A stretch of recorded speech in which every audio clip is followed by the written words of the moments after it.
ব্রাহ্মণবাড়িয়ার আখাউড়ার নিম্নাঞ্চল থেকে নামতে শুরু করেছে ভারতের উজান থেকে আসা ঢলের পানি।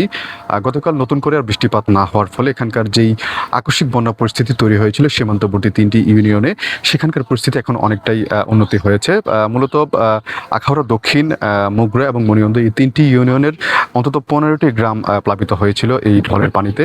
তবে এখন পরিস্থিতি অনেকটাই উন্নতি রয়েছে। মূলত এখানে যেই বাসাবাড়ি যেগুলো আসলে পানিবন্দী রয়েছিল সেখান থেকে কিন্তু পানি সরে গিয়েছে।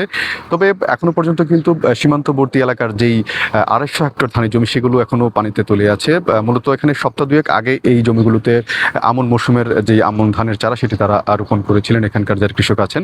আমরা কৃষি বিভাগের সঙ্গে কথা বলেছিলাম, তারা বলছেন যে যেহেতু আসলে গতকাল আর নতুন করে বৃষ্টিপাত হয়নি এবং এখন পানি অনেকটাই নামতে শুরু করেছে, সেক্ষেত্রে বলা যেতে পারে যদি আজ অথবা আগামীকালের মধ্যে পানি যদি জমি থেকে সরে যায় সেক্ষেত্রে কিন্তু এখানে এই যে ধানের যেই চারা আছে সেগুলো কিন্তু আর কোনো ধরনের ক্ষতি হবে না, সেগুলো স্বাভাবিকভাবেই কিন্তু এগুলো চারাগুলো কিন্তু বেড়ে উঠবে।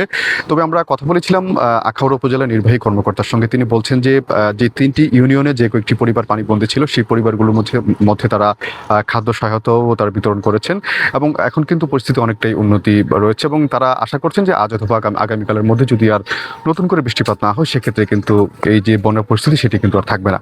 তো আমার কাছে এই ছিল আখাউড়া থেকে এখানকার সার্বিক পরিস্থিতি।